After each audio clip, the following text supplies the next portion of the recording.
De regreso aquí en Auto 060 y ahora vamos a tener una entrevista muy interesante desde mi punto de vista porque vamos a hablar con una persona que verdaderamente sabe de lo que hace y que nos va a dar mucha información muy valiosa. I'm going to switch back to English because we're going to talk, as I was saying in the introduction in Spanish, we're going to talk to someone who actually knows what he does, not like me, and like he does a really good job. Charles Sanville from the Home Mechanic. How are you, Charles? Hey, great, Javier. How are you? Excellent, thank you. Thank you for taking the time. And Charles and I met recently at an event in Houston for the Shell Pennzoil IndyCar Grand Prix. And talking to him, I found out he's a Volkswagen technician, and I always like that brand. And actually, when people ask me what kind will I buy, I always say I'll buy a Golf TDI. So let's find out if I'm right or not. Well, I think you're spot on with the Golf TDI. Right now, that's probably one of my two favorite Volkswagens. And I think if I were in the market for a new car, it would either be a Golf TDI or a Jetta Sportwagen TDI, which, as you know, they share a lot of commonality between the two cars. Yeah. So, Charles, let me ask you like a more general question, because a lot of people are like just finding out about diesel here in the U.S. In Europe, of course, with the Volkswagen Group, which also has Audi, Porsche, and other brands, Skoda, Seat in Europe, the diesel engines have been popular there forever. But here in the States, it's just like coming up in the past few years, thanks to the Germans mainly. So why is that? I mean, I know there's like the tax situation, but why is that the diesel has not caught up really well here in the States? Well, I think here in the United States, we have this idea by and large that when you drive a diesel car, you're driving a big old Mercedes that makes a ton of racket and spews black smoke every time you accelerate. And the technology has really come a long way. It's actually quite the opposite. There's a lot of times where in the dealership, we'll be in the shop working, and if you don't know what the diesels sound like, you could have them parked right next to each other and not really be able to tell the difference. It's not like a diesel comes in the shop and it's clacking and making all kinds of noise. It just sounds like every other car that rolls through the shop. So that noise factor has been brought down significantly. The other thing is the soot levels are incredibly low. It's not that smoke machine out of the exhaust anymore. It's actually a really clean exhaust. In some cases, it's actually cleaner than the gas engines that we have, which is really cool. All the catalysts and filters and stuff they put in the exhaust system on the newer diesels is actually mind-blowing how complicated it is. I'll be honest, there's a lot of it that I don't even understand. And you do that for a living, right? Right. That's what I do every day. And, you get talking about different emissions components and, what each one does and how it operates at different temperatures. And my eyes get really big, and I kind of lose the folks that are way smarter than I am while they're explaining it. But the way I understand it is very simple. It's, everything is filtered basically out of the engine when it exits the tailpipe, and that's light years ahead of where it was I would say even 10 years ago. So that's why it makes those cars a little bit more expensive than the gas cars? Like that there's a lot more technology, a lot more components to the engines? That's definitely one reason. It's tough to say exactly why each car has its own cost, but one, there's a premium on the vehicles because there is right now more demand for it. I remember when I first started working at the dealership, I would go weeks without seeing a diesel car come through, and the folks that did own the diesels were so in tune with their car. Sometimes it could be scary. I remember I had one customer, he was concerned about his fuel mileage, so he made a spreadsheet, a color-coded spreadsheet of his fuel mileage over like 10 tanks of fuel, and you could see the fluctuation of it. And he hands it to me, and I'm like, "Sir, I don't really know what to do." You can, if you do the shit, you can fix it, right? That's kind of what I'm at. I'm like, you seriously know more about this than me. So that was our typical diesel customer, 10 years ago. Now, it's not uncommon for me to do 5 or 6 services a day on a diesel. Mostly the newer stuff. And that really kicked up in, I would say, 2009-10 is when the Common Rail, the new diesel, came out. But once the Passat hit the road with the diesel, people were able to get something bigger than a compact car, which is, I guess, technically what the Golf is.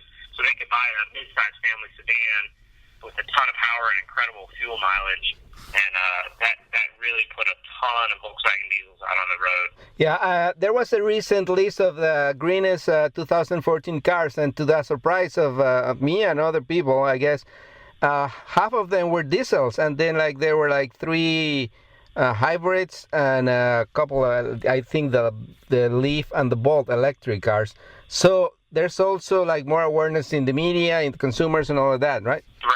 So, if right now if someone is in the market for, let's say, the Golf, would you either go? What would be the deciding factor in terms of getting a gas or a diesel car? The things I would look at would be how many miles a year you drive. If you're only driving 6,000 miles a year, I don't know that you're really going to see the benefits of the increased fuel mileage out of a diesel. Diesels like to be driven. As the fuel sits, there's actually more biomatter in even regular diesel fuel, and that develop critters basically in it. It'll develop algae. So you want to go through diesel fuel as fast as you can. Within reason. So if you're a low mileage driver, I would say even probably under 13 to 14,000 a year. You might do a break even at that mileage, but it would be tough to consider a gas over a diesel, especially because you're paying a premium to buy the vehicle, and you're paying a premium to maintain the vehicle, and you're paying a premium on fuel. So you're paying 3 premiums, and it's going to take more than 10,000 miles a year to really see that benefit pay off. Yeah. Or but if you drive a bunch of miles a year and you're committed to maintaining your car, I say go for it. So the diesels require more maintenance than gas cars? They generally do. The oil is a little bit more expensive. It has to meet a certain criteria. I think right now on the common rails we're at 50700, and that's just an oil spec rating, so you'll want to make sure that you're using the proper oil.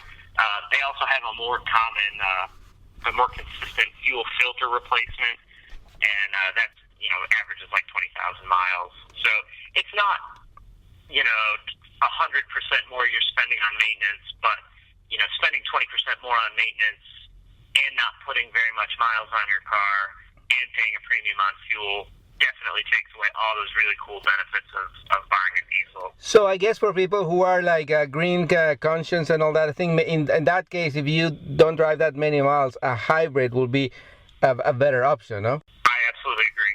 Yeah. The way I always explain it is, you buy a diesel when you drive a lot of miles on the highway.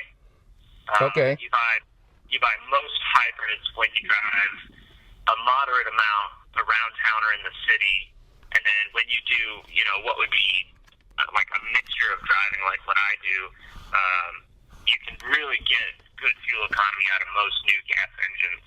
Okay, and that's the next question. What do you think is going to happen? Because a lot of manufacturers are going with smaller engines. Mini has a 3-cylinder engine. Ford is coming up also with a 3-cylinder engine, 1.5. So do you think there's going to be a competition in those terms where the gas engine is going to be more powerful and it's going to have better mileage, and then the diesels are going to, the gas, all those factors that you already mentioned? What do you think in the next 5-10 years? I think the gas engines are definitely going to be getting smaller. They're getting smaller and they're also getting turbocharged. The issue with that is usually when you get small engines turbocharged, the quality of gasoline needs to be higher, so you need a higher octane rating. So that's going to put your diesel fuel and your premium fuel prices very close, with sometimes the premium fuel even being more expensive. I think there's some people that are just diesel people no matter what. Yeah. There's some people that say, I'll never own a diesel because it's dirty and smelly. And when it comes down to it, people are going to buy the car that they like. and they're going to get the car that has the fuel economy that they want. And I don't know in 10 years that we're really going to see like the back and forth between diesel's better and gasoline's better. It's going to be this car gets the best fuel economy for what I need, or this car gets the best fuel economy for what I need. Yeah. And, the power ratings are going to be similar. Fun to drive factor is going to be similar, because I think driving a diesel is fun. That low end torque is a blast. Yeah, I know. So what about diesel hybrids? Does those have any future here in the States? I know in Europe there are a few of them already. When the Jetta hybrid came out, that was the big to-do. Everybody was asking, why aren't you doing the diesel hybrid? Why aren't you doing the diesel hybrid? I think that's coming. Personally, I think that's coming. I don't know that they've got all the nuts and bolts figured out in a way they can release to the public yet. But I expect to see that, and I think that's going to be incredible. That actually might be, the key to the future of us getting incredible fuel economy is a diesel hybrid. The ultimate answer. Well, Charles Sanville from the humblemechanic.com, thank you very much for your time and for confirming my theory that the Golf GTI is the car for me. Absolutely, Javier. Thanks for having me, and keep telling people to buy that car. Thank you. So, the humblemechanic.com, right? Yes, sir. Thank you very much.